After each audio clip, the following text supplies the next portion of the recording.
بسم اللہ الرحمن الرحیم۔ السلام علیکم۔ پروگرام الکلام میں خوش آمدید۔ میں ہوں آپ کا میزبان محمد شعیب رضا۔ ناظرین کرام، پروگرام کے پہلے حصہ میں ہم سیرت النبی صلی اللہ علیہ وآلہ وسلم کے ایک اہم گوشہ پہ گفتگو کرتے ہیں، اور دوسرے حصہ میں اپنے عہد کے نمائندہ سیاسی، سماجی، مذہبی موضوعات پہ پیدا ہونے والے سوالات کے جوابات ایک نئے نقطہ نظر سے جاننے کی کوشش کرتے ہیں۔ ہمارے ساتھ تشریف فرما ہیں جناب محمد امانت رسول صاحب۔ امانت صاحب، بہت شکریہ آپ کے وقت کا۔ میری معاونت کے لیے موجود ہیں میت نورین صاحبہ۔ Thank you so much madam. امانت صاحب، جمعہ کا جو دن ہے اس میں ہم کوشش کرتے ہیں کہ ہم سیرت النبی صلی اللہ علیہ وآلہ وسلم کے ایک ایسے گوشہ کو موضوع بحث بنائیں، گفتگو اس پہ کریں جو لوگ سنتے تو ہیں، اس پہ بات تو کرتے ہیں، لیکن عملی طور پہ اس کا مظاہرہ نہیں ہوتا ہمارے ہاں۔ تو آج ہمارے ناظرین کے لیے بتائیے گا کہ کس موضوع پہ آپ گفتگو کریں گے۔ بسم اللہ الرحمن الرحیم۔ آج کا موضوع ہمارے معاشرتی، سماجی اور خاندانی حوالے سے بہت اہم ہے، اور وہ یہ ہے کہ رسول اللہ صلی اللہ علیہ وسلم وعظ فرماتے تھے، نصیحت فرماتے تھے، لیکن آپ ہمیشہ دوسرے کی توجہ کو، اس کی نفسیات کو پیش نظر رکھ کے ہی وعظ و نصیحت فرماتے تھے۔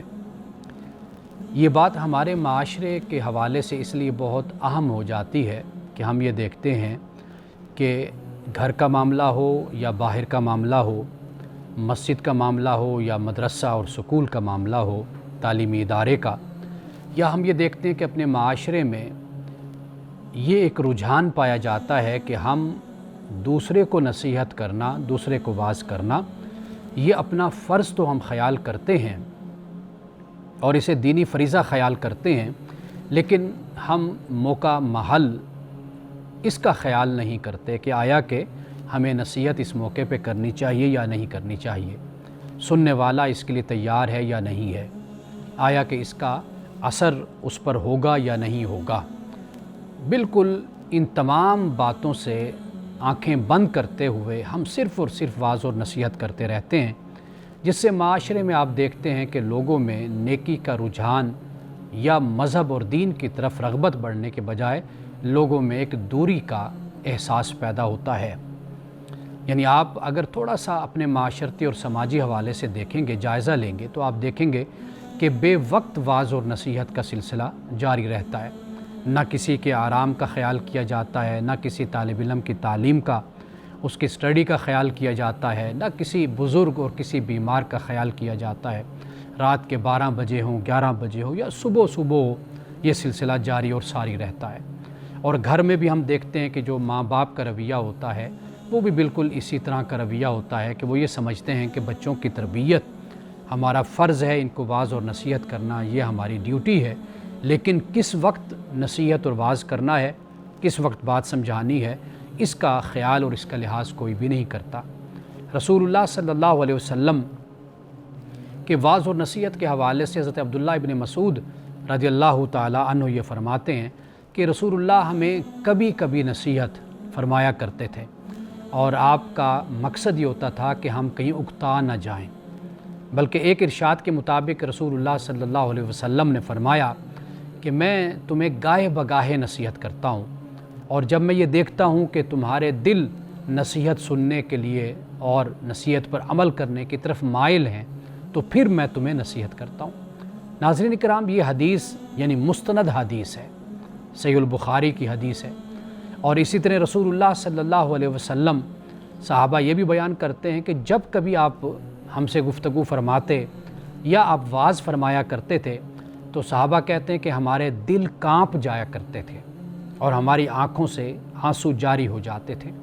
یعنی رسول اللہ وقت کا لحاظ کرتے ہوئے اور لوگوں کی توجہ دیکھتے ہوئے، ان کے دلوں کے میلان کو سامنے رکھتے ہوئے آپ جب نصیحت فرماتے تھے تو پھر یہ ہوتا تھا کہ لوگوں کے دل کانپ جایا کرتے تھے اور ان کی آنکھوں سے آنسو جاری ہو جایا کرتے تھے۔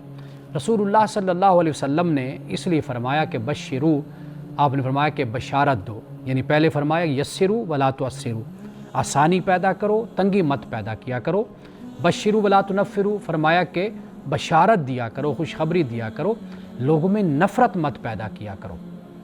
یعنی اس کا جو بنیادی پہلا جو اظہار ہوتا ہے اور سب سے بڑا اظہار ہوتا ہے وہ انسان کی گفتگو سے ہوتا ہے، واعظ اور نصیحت سے ہوتا ہے۔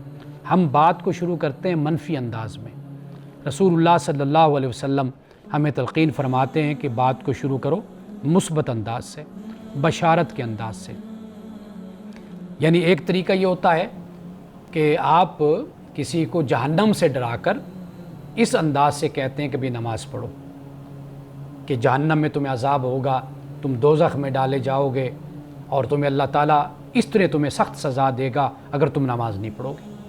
ایک کہنے کا انداز یہ ہوتا ہے، ایک کہنے کا انداز یہ ہوتا ہے کہ آؤ ہم کٹھے چلیں اور جنت میں ایک دوسرے کے ساتھی بن جائیں، نماز کے ذریعے سے، اللہ کی اطاعت اور فرمانبرداری کے ذریعے سے، یعنی کہ آؤ ہم جنت کے حقدار اور جنت کے مستحق بن جائیں۔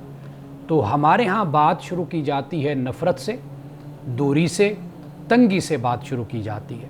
تو رسول اللہ صلی اللہ علیہ وسلم جب واعظ اور نصیحت فرمایا کرتے تھے تو آپ ہمیشہ بات مثبت طریقے سے اور آپ بشارت سے بات کا اور آسانی سے بات کا آغاز کیا کرتے تھے۔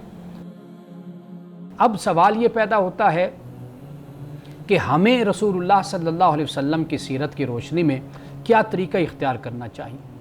سب سے پہلی بات یہ ہے کہ جن سے ہم خطاب کرتے ہیں، جن سے ہم بات کرتے ہیں، وہ ہمارے بچے ہو سکتے ہیں، وہ عوام ہو سکتی ہے، کوئی بھی ہو سکتا ہے، تو وہاں پر لوگوں کی کیفیت کا ہم ضرور خیال رکھیں، جس پر میں پہلے بات کر چکا کہ رسول اللہ صلی اللہ علیہ وسلم کیفیت اور حال کو دیکھ کر بات کیا کرتے تھے۔ دوسری جو نصیحت ہمیں رسول اللہ کی سیرت سے ملتی ہے وہ یہ ہے کہ موقع محل کے مطابق بات کی جائے، دیکھا جائے کہ آیا کہ اس وقت یہ بات کارگر ثابت ہوگی، مفید ثابت ہوگی یا نہیں ہوگی، کہیں ایسا نہ ہو کہ بات ضائع ہو جائے اور اس بات کا الٹا اثر سامنے آ جائے، تو موقع محل کو بھی دیکھ لینا چاہیے۔ تیسری بات، ہمیشہ محبت سے، نرمی سے اور دل سوزی سے نصیحت کرنی چاہیے، اس لیے کہ قرآن پاک ہمیں اسی بات کی تعلیم دیتا ہے کہ ادعو الی سبیل ربک بالحکمہ والموعظۃ الحسنہ، کہ اپنے رب کے راستے کی طرف آپ لوگوں کو دعوت دیں، لوگوں کو بلائیں، لیکن اس کا طریقہ کیا ہونا چاہیے؟ حکمت کے ساتھ بلائیے، دانائی کے ساتھ۔ اور دوسری بات بیان فرمائی کہ اچھی نصیحت، اور ہمیشہ جو داعی ہوتا ہے، جو بلانے والا ہوتا ہے، وہ دل سوزی کے ساتھ، ہمیشہ محبت کے ساتھ، یعنی اس کی دل سوزی، اس کا اخلاص اور اس کی توجہ، اس کی ہمدردی، خیرخواہی اس کی گفتگو سے، اس کی شخصیت سے نظر آتی ہے۔ یعنی ہمیں اللہ تعالیٰ نے چوکیدار نہیں بنایا، داروغہ نہیں بنایا، اللہ سبحانہ و تعالیٰ نے ہمیں داعی بنایا، یعنی ہم اچھے انداز سے، پیار سے لوگوں کو دین کی طرف بلائیں تاکہ لوگوں میں دین سے وحشت اور دوری پیدا نہ ہو، بلکہ دین سے ان کے اندر محبت پیدا ہو۔ اور اسی طرح ہمیں رسول اللہ صلی اللہ علیہ وسلم کی جو نصیحت کا انداز ہے، اس سے یہ سبق بھی ہمیں ملتا ہے کہ نصیحت کو مناسب وقفے کے ساتھ ہم بیان کیا کریں۔ مناسب وقفہ وہی ہے کہ رسول اللہ صلی اللہ علیہ وسلم سے یا صحابہ کرام سے، اس لیے کہ صحابہ اہل بیت کی جو زندگی اور طریقہ ہے وہ رسول اللہ ہی کی سیرت اور سنت کی جھلک ہے۔ جب رسول اللہ سے تقاضا کیا جاتا تھا واعظ کا، تو آپ خواتین کی طرف سے تقاضا ہوا، یہ نہیں کہ آپ کہیں جی صبح و شام ہر وقت میں تمہیں واعظ و نصیحت کروں گا، تو بمشکل ہفتے میں 1 دن یا 2 دن۔ اسی طرح صحابہ کرام سے بھی جب بات کی گئی تو صحابہ بھی بڑی مشکل سے ہفتے میں 1 آدھا دن دیا کرتے تھے، یعنی واعظ کے لیے۔ اور رسول اللہ صلی اللہ علیہ وسلم کی مجموعی گفتگو اگر آپ نے جو فرمائی وہ 2 منٹ، زیادہ سے زیادہ 10-12 منٹ سے آپ کی گفتگو نہیں آگے بڑھتی تھی۔ خطبہ حجۃ الوداع کے موقع پر جو بھی جمع کیا گیا، یعنی رسول اللہ نے زیادہ سے زیادہ 10 سے 12 منٹ آپ نے گفتگو فرمائی۔ تو لہٰذا کئی گھنٹوں پر محیط جو درس ہے یا تقاریر ہیں یا خطبے ہیں، رسول اللہ صلی اللہ علیہ وسلم نے اس لیے اس میں اختصار فرمایا کہ تاکہ لوگوں پر بوجھ نہ ہو، عمل کی طرف لوگوں کا رجحان پیدا ہو۔ تو رسول اللہ صلی اللہ علیہ وسلم نے مناسب وقفے کے ساتھ ہمیں یہ نصیحت مل گئی کہ ہم جب نصیحت کریں تو مناسب وقفے کے ساتھ کریں تاکہ دل بوجھل نہ ہو اور نصیحت کا جو اثر ہے وہ لوگوں پر باقی رہے۔ تو یہ وہ رسول اللہ کی سیرت اور سنت کا ایک گوشہ ہے جسے ہم لوگ بھول چکے ہیں، وہ یہ کہ ہم ہمیشہ انسان کی نفسیات کو، اس کی طبیعت کو اس کے مزاج کو، اس کی کیفیت کو، اس کے حال کو پیش نظر رکھیں اور پھر اس کے مطابق نصیحت کریں تاکہ ہماری نصیحت کارگر ثابت ہو، ہمارا وقت اور ہماری نصیحت ضائع نہ ہو۔ ناظرین کرام، یہاں وقت ہوا چاہتا ہے ایک بریک کا، ہمارے ساتھ رہیے گا۔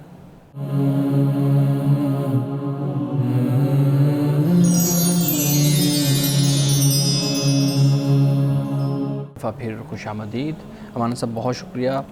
رسول اللہ صلی اللہ علیہ وسلم کی سیرت کا یہ پہلو، میرے خیال میں ہر قدم پہ ہمیں اس پہلو کی ضرورت پڑتی ہے اور اس پہلو کو ہمیں سامنے بھی رکھنا چاہیے، خاص طور پہ جب ہم بیٹھے اکثر اپنے پروگرامز کے اندر مذہب، نوجوانوں کی مذہب بیزاری پہ بات کر رہے ہوتے ہیں، نوجوانوں کے سوالات پہ بات کر رہے ہوتے ہیں، مذہب سے دوری پہ بات کر رہے ہوتے ہیں، تو ان پہلوؤں کو آپ نے ہمارے سامنے رکھا۔ رسول اللہ صلی اللہ علیہ وآلہ وسلم کی گفتگو آپ نے فرمایا کہ 2 منٹ 5 منٹ یا زیادہ سے زیادہ 10-12 منٹ کی ہوتی تھی۔ خطبہ حجۃ الوداع کا آپ نے اس میں جو ہے نا وہ دلیل بھی دی۔ ہمارے ہاں گھنٹے گھنٹے کے خطبات ہیں، جمعہ کا خطبہ ہر ہفتے الگ ہوتا ہے، محافل مجالس الگ ہوتی ہیں، کسی نے گھر میں پروگرام رکھ لیا تو اس کے اوپر تقریر الگ ہوتی ہے، عیدین کے خطبات الگ ہوتے ہیں، روزانہ کی بنیاد پہ واٹس ایپ پہ، فیس بک پہ ویڈیوز آتی ہیں 5-5 10-10 15-15 منٹ کی، وہ خطبات الگ ہوتے ہیں۔ لیکن مجھے لگتا ہے، یہ میری رائے ہے، کہ اس کا امپیکٹ زیرو ہے۔ کوئی ایک نوجوان تقریر گھنٹے کی سن کے جمعے والے دن اس کے ذہن میں کوئی چیز پیدا نہیں ہوتی، وہ اٹھ کے چلا جاتا ہے۔ اور اب تو معاملہ یہ آ گیا ہے کہ جمعہ آتے ہی لوگ اس ٹائم پہ ہیں جس ٹائم پہ جو ہے نا وہ جماعت ہونے لگتی ہے۔ تو آپ بتائیے گا کہ رسول اللہ کی سنت اور ہمارا رویہ، کیا ہمارے علماء نہیں جانتے اس چیز کو؟ جانتے ہیں، لیکن اس کے باوجود گھنٹوں گھنٹوں کی تقریروں کا اثر کیوں نہیں ہوتا؟ اچھا، ایک تو رسول اللہ صلی اللہ علیہ وسلم اور صحابہ کرام رضوان اللہ تعالیٰ علیہ مجمعین وہ لوگ عملی زندگی کے لوگ تھے، یعنی عملی زندگی انہوں نے گزاری، ٹھیک ہے، اور جہاد میں، قتال میں، اور تجارت، کاروبار، اور لوگوں کو اسلام کی طرف راغب کرنا، دن رات ان کا اس میں گزرا کرتا تھا، عملی زندگی تھی۔ ہماری زندگی وہ عملی زندگی اس انداز سے نہیں ہے کہ ہم دین ہی کو اپنا اوڑھنا بچھونا بنائیں اور اپنی عملی زندگی کے مختلف پہلوؤں کو ہم اس میں ڈھال لیں۔ ایک تو یہ بہت زیادہ کمزوری ہماری زندگیوں میں نظر آتی، یعنی وہ پریکٹیکل لوگ تھے، اس طرح کی پریکٹیکلٹی ہماری زندگیوں میں بالکل ہی ختم ہو گئی۔ یعنی ہم یوں سمجھ لیں کہ ان کے ہر عمل سے دین کا جو عمل ہے وہ ہمیں نظر آتا، وہ ظاہر ہوتا تھا، یعنی ان کی نماز ہے، ان کا روزہ ہے، ان کی زکوٰۃ ہے، ان کا حج ہے، ان کی تجارت ہے، ان کی سیاست ہے، ان کی عملی زندگی ہے، ان کی خاندانی زندگی ہے، ان کی انفرادی زندگی ہے، یہ ساری جو زندگی کے مختلف پہلو ہیں، وہاں سے ان کا مسلمان ہونا معلوم ہو جاتا تھا۔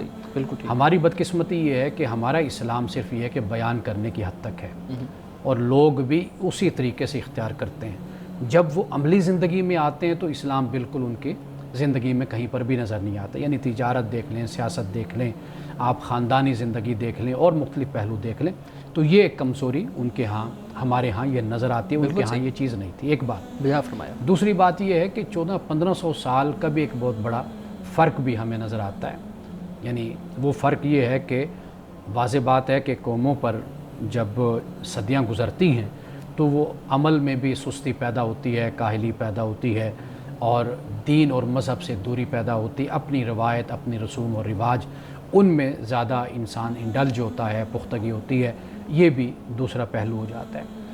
تیسری بات جو ہے کہ جب آپ مذہب کو بطور ایک جیسے کہہ لیں کہ ایک بزنس کے اختیار کرتے ہیں یا اپنی سیلف پروجیکشن، اس پر پھر آپ یہ دیکھتے ہیں کہ وہ جو عمل کا تصور ہوتا ہے وہ ختم ہو جاتا ہے۔ یعنی مثال کے طور پر اپنی جماعت ہے، اپنا گروہ ہے اور اپنی پارٹی ہے، اور پھر اس کے علاوہ اپنی شخصیت ہے کہ مجھے پروجیکشن ملے، سیلف پروجیکشن ہو، میرا نام آگے آئے۔ یہ جو دوڑ معاشرے میں پیدا ہوتی ہے نا، اہل علم کے درمیان، اہل دانش کے درمیان اور اہل قلم کے درمیان، اس سے جو اصل مقصد ہوتا ہے نا کہ جس سے لوگوں کی تربیت ہونی ہے، لوگوں نے اخلاقی اقدار اور ویلیوز کو اختیار کرنا ہے، وہ چیزیں پھر پس پشت چلی جاتی ہیں۔ پھر چیز آگے یہ آ جاتی ہے کہ میری پروجیکشن کیسے ہو، یعنی اگر گھنٹہ 2 گھنٹے 3 گھنٹے کی جو تقاریر ہوتی ہیں، آپ دیکھ لیجئے کہ اس کا مقصد پھر کیا ہوتا ہے، یہی ہوتا ہے کہ میرا گروہ، میری جماعت یہ مضبوط ہو، اس میں کارکن ہیں، اس میں وابستگان ہیں، وہ زیادہ سے زیادہ ہمارے ساتھ شامل ہوں اور میری دھاک ان کے میری اوپر دھاک بیٹھے اور میرا کنٹرول ہو. یہ جو صورت جب پیدا ہوتی ہے نا تو وہاں پر پھر جو عمل کی بات ہوتی ہے، آپ دیکھ لیجئے پاکستان میں سینکڑوں ہزاروں جماعتیں ہیں جو کام کر رہی ہیں، لیکن جیسے آپ نے کہا کہ اگر نتیجے کی طرف آئیں تو وہ ہمیں زیرو نظر آتا ہے. یعنی ایک چھوٹی سی چیز پہ آپ مارکیٹ میں چلے جائیں آپ کو وہ خالص نہیں ملے گی. تو جہاں کردار کا یہ عالم ہو تو وہاں پر پھر واعظ اور نصیحت اور گفتار ہی کے پھر غازی رہ جاتے ہیں. اچھا ایک اور چیز بھی ہے کہ کئی لوگوں کی یہ خواہش ہوتی ہے کہ مختصر بات نہ کی جائے، کہ یہ ڈیمانڈ کرتے ہیں کہ ہم اتنا دور سے آئے، فاصلہ طے کر کے آئے اور اتنی مختصر سی بات، اتنا مختصر بیان. کئی لوگ خود بھی تو ڈیمانڈ کرتے ہیں نا کہ بھی ہماری تشنگی رہ گئی ہے. دیکھیے ہمارے بزرگوں کے پاس اگر کوئی بہت دور سے آتا تھا نا جی تو وہ اس کو فتویٰ بھی نہیں دیا کرتے تھے. اچھا ایون کہ اگر وہ پوچھا کرتا تھا تو نہیں کہتے تھے کچھ اپنی رائے، وہ کہتے تھے کہ بھئی میں اس کو آج یہ مسئلہ بتا دوں اور یہ چلا جائے اور جا کر اس پر عمل کسی کرتا اور رہے، ایریا میں چلا جائے وہاں پر عمل کرتا رہے اور میں کل اس اپنے موقف سے رجوع کر لوں اپنے فتوے سے، اپنی رائے سے، تو پھر تو یہ ساری زندگی اسی پر ہی چلتا رہے گا. تو ہمارے علماء نے تو یہ احتیاط کا راستہ اختیار کیا. اصل جو چیز ہے وہ ہے نصیحت. آنے والا جو آتا ہے، اصل ہم نے اپنے لوگوں کی تربیت بھی کچھ اس انداز سے کر دی ہے نا کہ اگر آپ جیسے ہم اگر کوئی بات کریں تو کہتے ہیں جی یہ اتنا مختصر سا انہوں نے جواب دیا، اس میں کوئی حوالے نہیں ہیں، کوئی آیتیں نہیں پڑھی گئی، حدیثیں نہیں پڑھی گئی، اور کچھ فقہا کی کتابیں اٹھا کر وہ انہوں نے سامنے نہیں رکھی ہوئی تو اس میں سے حوالے نہیں دیتے. تو کچھ ہم نے خود بھی لوگوں کی اس طرح کی تربیت کر دی ہے کہ جس پر وہ چاہتے ہیں کہ بھئی کوئی، وہ جیسے ایک جملہ مشہور ہے نا کہ سمجھ تو بالکل نہیں آئی لیکن مزہ بڑا ہے. مزہ وہ بڑا آنے کا کیا ہوتا ہے؟ وہ یہی ہے کہ نعوذ باللہ کہ مسجد کا جو ممبر ہے وہ بھی ایک سٹیج شو بن گیا نا کہ وہاں پر ایک ایکٹنگ ہو رہی ہے، مزاح کے لیے استعمال ہو رہا ہے، یا رونے ایک جذباتی تقریر ہو رہی ہے تو لوگ رو رہے ہیں. تو یہ جو کیفیات پیدا کی جاتی ہیں، یہ صورتحال پیدا کی جاتی ہیں، تو اس کے اگر آپ پس منظر پر جائیں گے نا تو آپ کو وہ دین نظر نہیں آئے گا. وہ اصل اپنے سماجی کچھ تقاضے ہوتے ہیں، کچھ سیاسی تقاضے ہوتے ہیں، کچھ جماعتی تقاضے ہوتے ہیں اور کچھ اپنے مسلکی تقاضے ہوتے ہیں، ان کو پورا کیا جاتا ہے. صحیح. مولانا صاحب آپ بات کر رہے تھے تربیت کی کہ ہم نے منحصر القوم ایسا نقطہ نظر بنا دیا یا لوگوں کی تربیت ایسے کر دی ہے کہ لوگ اب ان چیزوں کو سمجھتے ہی ایسے ہیں. اسی چیز کو میں سامنے رکھوں گا. ہمارے ہاں ایک اور تربیت بھی ہے کہ آپ نے ساری زندگی کرکٹ کھیلنی ہے، آپ نے ساری زندگی کاروبار کرنا ہے، آپ نے ساری زندگی فوج کے ادارے میں رہنا ہے، تو آپ دین کا کام نہیں کر رہے. لیکن جیسے ہی آپ ریٹائر ہو جائیں گے تو پھر آپ ایک خاص گیٹ اپ اپنائیں گے. اس گیٹ اپ کے بعد آپ مختلف مساجد میں جا کے واعظ و نصیحت کریں گے، آپ کسی غیر مسلم کی کہانی سنائیں گے، کو تھوڑی سی اپنے پاس سے لگائیں گے. تو یہ پورا ماحول ہمارے ہاں بیان کر دیا گیا اور پھر اس کے بعد بتایا جاتا ہے کہ آپ اتنے دن ہمارے ساتھ آئیں، ہم تبلیغ پہ چلتے ہیں. تو اس کو کاٹ دیا گیا ہے نا اس ساری زندگی کو. تو میں یہ پوچھنا آپ سے چاہ رہا ہوں کہ یہ جو تربیت ہے اس سے کیا نقصان ہو رہا ہے؟ ہمارے جتنے کرکٹرز تھے وہ سارے اس طرف آ گئے ہیں، ہمارے جتنے سیاستدان تھے وہ ریٹائر ہونے کے بعد اس طرف آ جاتے ہیں. میں نے کئی فوجیوں کو دیکھا ہے جو بڑے رینک سے ریٹائر ہونے کے بعد اس طرف آ جاتے ہیں. اور دوسرا یہ مجھے بتائیے گا کہ یہ جو چلہ لگانے کا، سہ روزہ لگانے کا جو ہمارے ہاں تصور ہے کہ اگر آپ ٹیچر ہیں تو چلو ساری زندگی پڑھا ہی رہے ہیں نا تو 40 دن بھی لگائیں. واٹ اٹ مینس بائی کہ 40 دن بھی لگائیں، ساری زندگی آپ پڑھا رہے ہیں، تو کیا وہ دین نہیں ہے؟ اچھا، اگر کوئی اپنی ریٹائرمنٹ کے بعد اگر دین کے لیے اپنے آپ کو وقف کر لیتا ہے، جیسے لوگ اپنے آپ کو ویلفیئر کے لیے وقف کر لیتے ہیں، این جی او ٹرسٹ بنا لیتے ہیں اس کے لیے وقف کر لیتے ہیں، انسانی خدمت کے لیے وقف کر لیتے ہیں، تو اس میں کوئی حرج نہیں ہے. لیکن میں آگے چلتا ہوں، اس لفظ سے مجھے اعتراض ہے، دین کے لیے وقف کر دیتا ہوں. میں بتاتا ہوں نا، یعنی جیسے میں نے بتایا کہ خدمت خلق کے لیے اپنے آپ کو وقف کر لیتے ہیں، اس لیے کچھ لوگ اپنے آپ کو دین کے لیے بھی وقف کر لیتے ہیں. یعنی وقف کرنے سے مراد یہ ہے کہ وہ دین کا فہم حاصل کرتے ہیں، دین کا علم حاصل کرتے ہیں، ایک طالب علم بن کر وہ قرآن پاک کو سیکھتے ہیں، حدیث کو سیکھتے ہیں. اس پر کوئی اعتراض نہیں ہے. ریٹائرمنٹ کے بعد کوئی کسی طرف اپنے رجحان کے مطابق آ جاتا ہے. ہاں، اصل یہ سوال پیدا ہوتا ہے کہ جب وہ جاب میں تھا، نوکری میں تھا، اس نے اس وقت کتنا دین اختیار کیا، اور اس کا کردار کیا تھا، اس وقت کیا دین اختیار کیا. اس لیے کہ جیسے ہم پہلے بات کر رہے ہیں کہ دین یہ نہیں ہے کہ آپ جب ریٹائرمنٹ کے بعد ہوں تو پھر آپ دین کو اختیار کر لیں.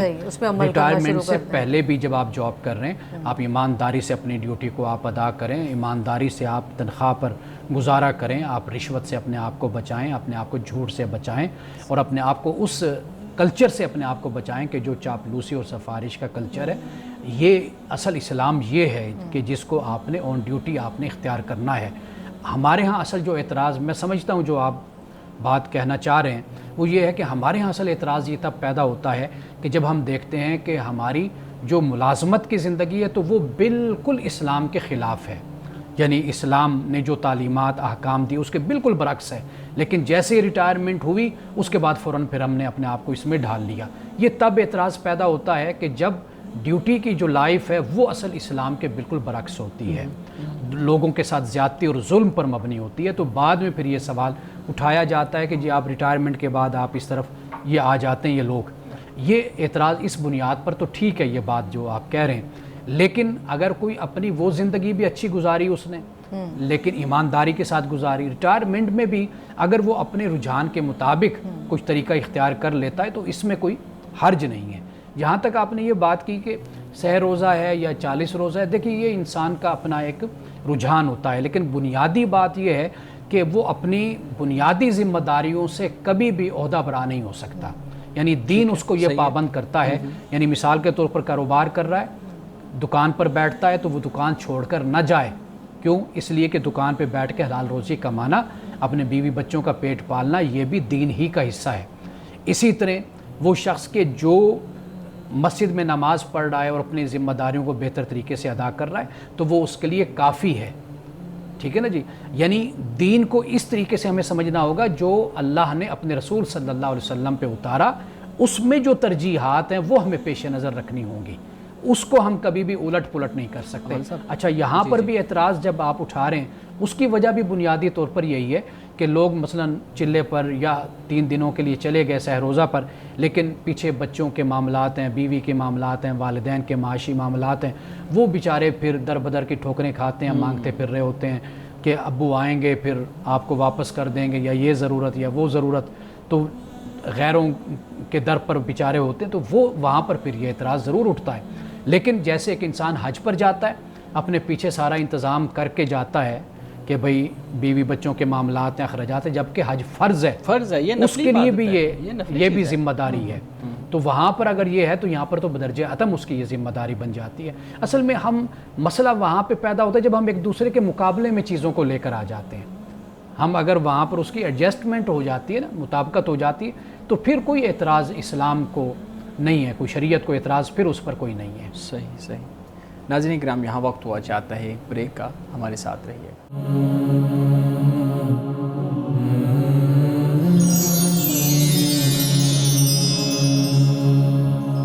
پروگرام میں ایک دفعہ پھر خوش آمدید. جی میڈم, میں دیکھ رہا تھا آپ کافی دیر سے سوال کرنا چاہ رہے تھے. ہاں جی, جو بات چل رہی تھی اسی کے تناظر میں پوچھنا چاہوں گی کہ جیسے چلوں کی بات ہو رہی ہے یا اپنے آپ کو ڈیووٹ کرنے کی کچھ دنوں کے لیے یا کچھ مہینوں کے لیے, ہمارا یہ بھی چیز دیکھنے میں آتی ہے کہ انسان اپنا جوانی کا وقت بڑا اچھے طریقے سے عیش و آرام سے, جیسے آپ نے بات کی کسی بھی جاب کی کہ جب وہ ان سروس ہوتے ہیں تو اس وقت ان کا کوئی مذہب کے ساتھ یا دین کی تعلیمات پہ پریکٹیکلی عمل نہیں ہوتا, کئی لوگوں کا, کئیوں کا, سب کا نہیں.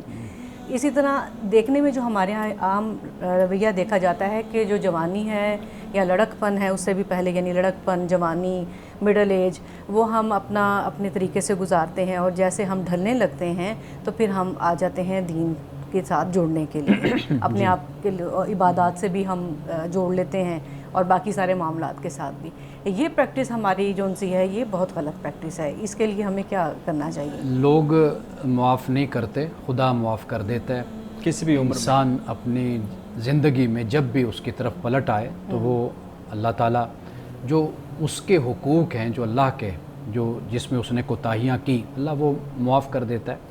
لیکن جو بندوں کے ساتھ اگر اس نے کوئی ظلم, کوئی زیادتی کی ہے, ان کا حق مارا ہے, تو پھر وہ اسی وقت معافی ملتی ہے جب تک وہ بندہ اس کو معاف نہیں کرتا, جب تک اس کے ساتھ اس کا معاملہ سیٹل نہیں ہو جاتا, حل نہیں ہو جاتا, تو یہ اس وقت تک اس کو معافی نہیں ملتی. بے شک وہ اپنا حلیہ بدل لے, چاہے وہ نمازی بن جائے, روزے رکھے, چاہے حج کرے, چاہے وہ زکاتیں دے, سب کچھ کرے, لیکن حقوق العباد بنیاد ہے, وہ ہر صورت میں اس کو کرنے ہوں گے. باقی جو آپ کہہ رہی ہیں, دیکھیے یہ اللہ کا اور اس کے بندے کا معاملہ ہوتا ہے کہ انسان اپنے رب کی طرف پلٹ آتا ہے.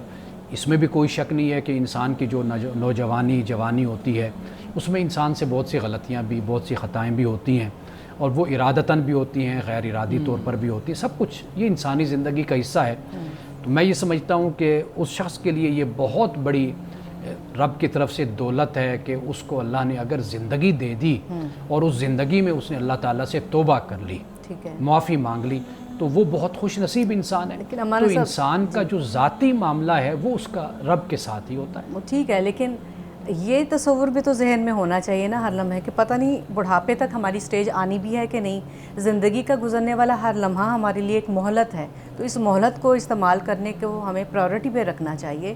اس نقطہ نظر کو، اس جو مطلب ہمارا جو سوچنے کا انداز ہے اسے بدلنے کی ضرورت ہے کہ اچھا چلے ایک اور بات کر لیتے ہیں۔ اچھا، اسی پہ پہلے تھوڑی سی جی پلیز۔ کہ آپ دیکھیں نا کہ جو شخص اگر ایک بری راہ پر چل رہا ہے جی اس کے لیے اللہ تعالیٰ نے سارا انتظام کر رکھا ہے، یعنی واعظ اور نصیحت کا، گھر سے بھی اچھی باتیں اس کو ملتی رہتی ہیں، باہر جائے گا، مسجد میں جائے گا، وہاں سے بھی اس کو واعظ و نصیحت کی بات ملے گی، آ رہی ہے آواز۔ پھر یہ ہے کہ اس کے اپنے اندر بھی اللہ تعالیٰ نے جو ایک سسٹم میں کہتا ہوں کہ لگا دیا ہے، وہ یہ ہے کہ وہ خیر و شر کا اس کو پتہ چل جاتا ہے کہ بھی میں یہ زیادتی کر رہا ہوں یا میں یہ زیادتی نہیں کر رہا، یہ میں کسی کے ساتھ ظلم کر رہا ہوں یا ظلم نہیں کر رہا۔ یہ جو چیز ہے اللہ نے یہ بھی اس کے اندر سسٹم لگا دیا۔ تو لہٰذا باقی رہا معاملہ توفیق کا، اللہ تعالیٰ اس کو توفیق عطا کرے، وہ اس کے راستے پر آ جائے۔ تو اللہ نے بیرونی طور پر، خارجی طور پر، داخلی طور پر یہ انتظام کر رکھا ہے انسان کے لیے کہ اگر وہ پلٹنا چاہے تو وہ اپنے رب کی طرف پلٹ بھی سکتا ہے۔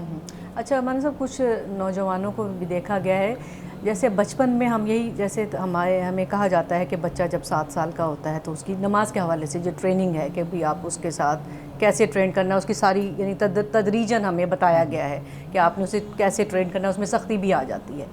یہ سارے مراحل طے ہو جاتے ہیں، بچہ نماز بھی پڑھ لیتا ہے کیونکہ وہ چھوٹا ہوتا ہے، ماں باپ کا روب بھی ہوتا ہے، اور کچھ جو بھی ان سے انسینٹیو لینے دینے کی جو معاملات طے کیے جاتے ہیں کہ نہیں پڑھو گے تو یہ ملے گا، نہیں پڑھو گے تو وہ سہولت لے لی جاتی ہے۔ یہ تو ہو گیا کہ جب وہ چھوٹا تھا۔ جب وہی اولاد بڑی ہو جاتی ہے، ایڈلٹری ایج میں آ جاتی ہے، اب ماں باپ کے اوپر جیسے کہا بھی جاتا ہے شریعت میں کہ آپ جیسے بچہ جوان ہوتا ہے تو ماں باپ کو تھوڑا سا اب سوچنا چاہیے کہ آپ اس کے ساتھ ویسے نہیں بات کر سکتے ہیں، اس کے تقاضے بدل جاتے ہیں۔ اور پھر وہی بچہ جو بچپن میں ٹرینڈ ہوا ہوتا ہے لیکن باہر کے کچھ اثرات اس پہ اثر انداز ہوتے ہیں، یقیناً باہر کے ہی ہوتے ہیں، ماں باپ تو گھر میں پڑھ رہے ہیں، وہ بچہ پھر نماز سے اگر دور ہو جاتا ہے، دوری اختیار کرتا ہے، تو اس طرح کے نوجوان سے کیسے پھر معاملہ طے کیا جائے؟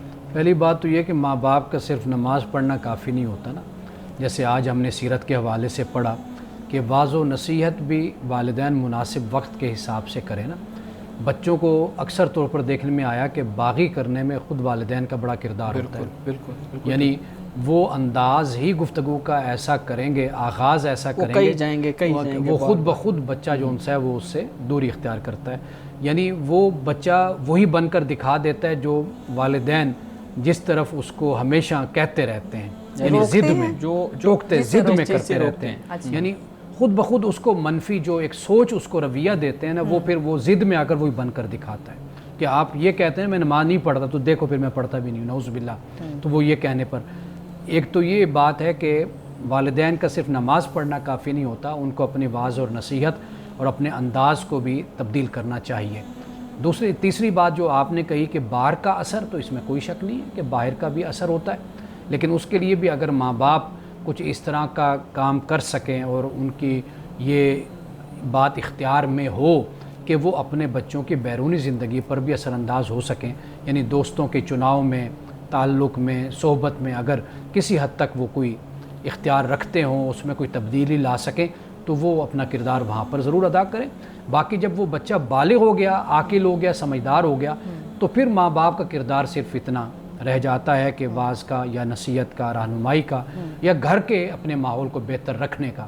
باقی اس کے علاوہ پھر کوئی اور اختیار نہ ہوتا ہے، نہ چل سکتا ہے پھر نوجوان اولاد پہ۔ واعظ کی جو بات کہی کہ بات ہو سکتی ہے، جی مختصر ہم بات کر سکتے ہیں اس بات جی واعظ کی جب آپ نے کہی نا کہ ہمیں موقع محل دیکھ کر سلیکٹ کرنا ہے، لیکن کئی دفعہ پوائنٹس ایسی جگہ پہ انسان کھڑا ہوتا ہے کہ اگر بر وقت نہ منع کیا جائے یعنی اس کو جانے دیا جائے تو وہ چیز نقصان دہ بھی ثابت ہو سکتی جاتا ہے کہ اگر والدین نہیں کہیں گے تو بچے کا نقصان ہو سکتا ہے، نقصان بھی ہو سکتا ہے، لیکن یعنی ہوتا ہے نا کہ بھئی ضروری. لیکن بات جو ہے نا اصل وہ یہ ہے کہ جب آپ ایسے موقع پہ خود کو دیکھتے ہیں تو بچے سے آپ بات کا آغاز یوں کر سکتے ہیں نا کہ بھئی میرا خیال ہے یا میرے نزدیک یہ کام جو آپ کرنے جا رہے ہیں یہ نقصان دہ ہے، خطرناک ہے، آپ یہ نہ کریں. ٹھیک ہے. تو میرا آپ کو بتانا بحیثیت بڑے ہونے کے لازم تھا، میری ذمہ داری تھی، میں نے آپ کو اس کے بارے میں آگاہ کر دیا، یعنی اویئر کرتے ہیں بس. That's all. ناظرین کرام یہاں وقت ہوا چاہتا ہے ایک بریک کا، ہمارے ساتھ رہیے گا.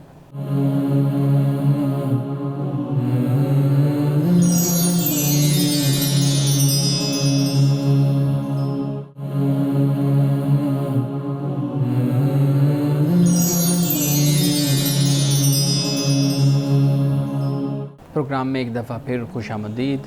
امان صاحب ایک سوال ہمارے ناظرین کی طرف سے پوچھتے ہیں جی، یہ جو 6 کلمے ہمارے ہاں یاد کروائے جاتے ہیں، بچوں کو پڑھائے جاتے ہیں، یہ 6 کلمے ان کی ابتدا کب ہوئی؟ کیا رسول اللہ صلی اللہ علیہ وآلہ وسلم اپنے اصحاب کو انہی 6 کلموں کو پڑھنے کی تلقین کرتے تھے یا یہ بعد کی جو ہے نا وہ چیزیں بنائی گئی ہیں؟ باقاعدہ طور پر یہ بعد ہی کی تخلیق ہے، یعنی کئی صدیوں بعد آپ کہہ سکتے ہیں. اگر میں بھول نہیں رہا تو کوئی 500 سال کا ہنسا کہیں پر میں نے پڑھا ہے، بڑے عرصے کے بعد یہ بنایا گیا. لیکن اگر یہ بنایا بھی گیا ہے نا، اگر علماء نے اس کو بنایا ہے تو ہم یہ دیکھتے ہیں کہ یہ در حقیقت دین کا ایک لحاظ سے خلاصہ ہو جاتا ہے. یعنی پہلا کلمہ دیکھ لیں، پھر دوسرا دیکھ لیں، تیسرا، چوتھا، پانچواں، چھٹا، اس میں پورے جو اسلام کی ایک تعلیم ہے، بنیادی عقائد آپ کہہ لیجئے، اور وہ جن کا تعلق ہماری اخلاقیات سے جڑتا ہے، مبادیات سے، وہ ان 6 کلموں میں بیان کر دی گئی ہیں.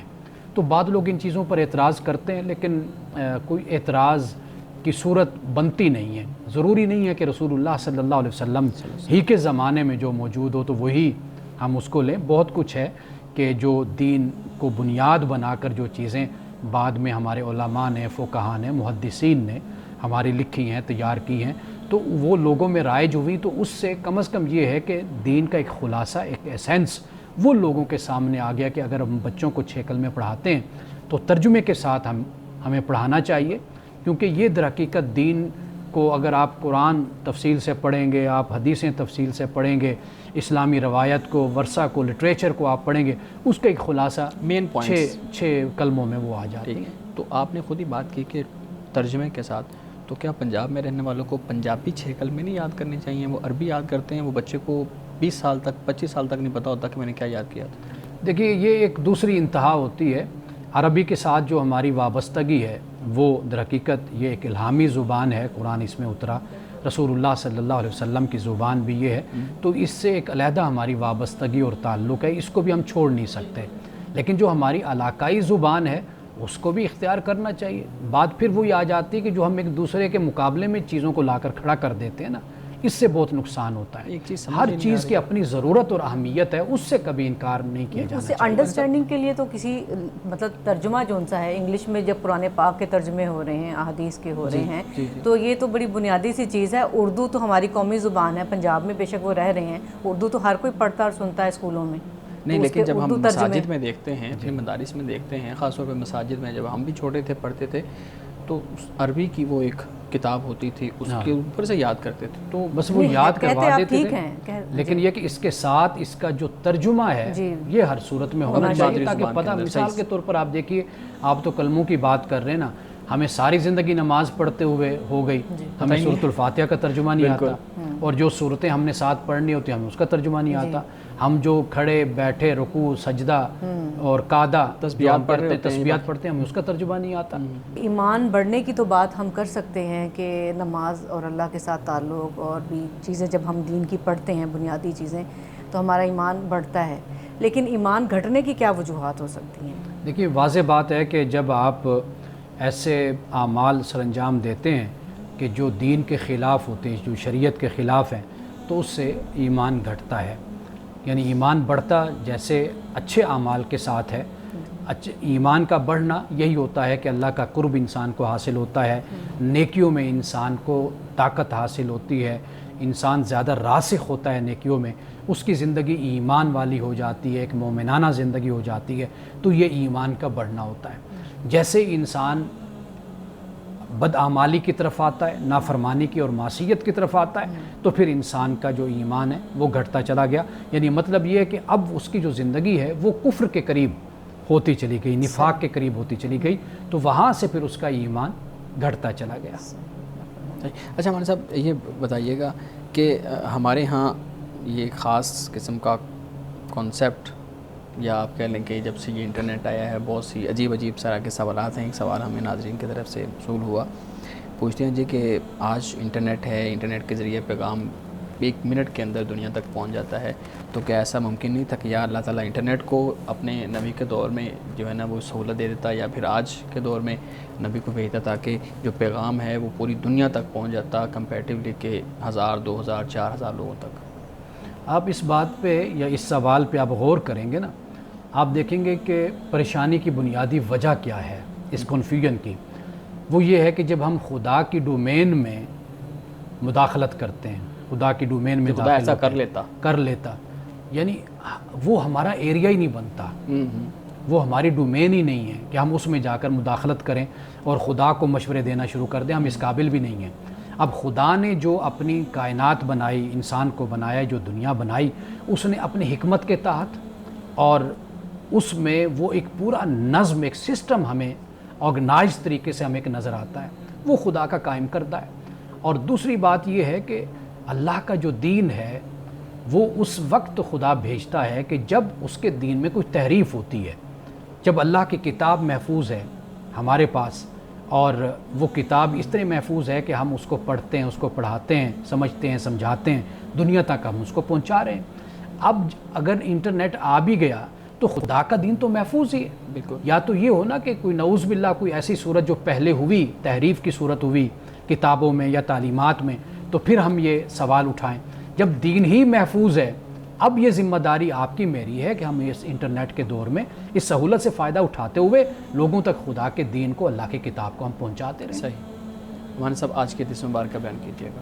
یہ روایت حضرت ابو ہریرہ رضی اللہ تعالیٰ عنہ کی ہے، یعنی حضرت عروہ بن زبیر روایت کرتے ہیں کہ سیدنا ابو ہریرہ نے 2 آدمی کو اکٹھا دیکھا، تو آپ نے ایک سے پوچھا اس دوسرے شخص سے تمہارا رشتہ کیا ہے؟ یہ حضرت ابو ہریرہ نے پوچھا کہ یہ تم 2 اکٹھے ہو، تمہارا آپس میں رشتہ کیا ہے؟ تو ایک نے کہا کہ یہ میرے والد ہیں، یعنی بیٹے نے کہا کہ یہ میرے والد ہیں۔ سیدنا ابو ہریرہ رضی اللہ تعالیٰ عنہ نے بیٹے کو 3 نصیحتیں فرمائی۔ ایک فرمایا کہ انہیں نام لے کر مت بلاؤ، یعنی باپ کا نام نہیں لیتے، ادب اور احترام کا تقاضا ہے۔ اور دوسرے فرمایا اور نہ ان کے آگے چلو، یا تو ساتھ ہو جاؤ یا ان کے پیچھے ہو جاؤ، اور نہ ان کے بیٹھنے سے پہلے مجلس میں بیٹھو۔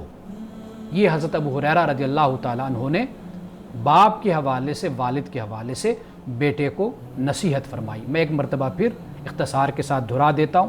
فرمایا کہ انہیں نام لے کر مت بلایا کرو، دوسری بات فرمائی ان کے آگے مت چلا کرو، اور تیسری بات فرمائی کہ ان کے بیٹھنے سے پہلے مجلس میں مت بیٹھا کرو۔ ناظرین کرام، اس دعا کے ساتھ اپنے پروگرام کا اختتام کریں گے۔ اللہ رب العزت حسن کلام اور تاثیر کلام عطا فرمائے، ہماری زبان کی گنوں کو کھول دے اور سننے والوں تک خیر کا پیغام پہنچے۔ اجازت دیجیے، خدا حافظ۔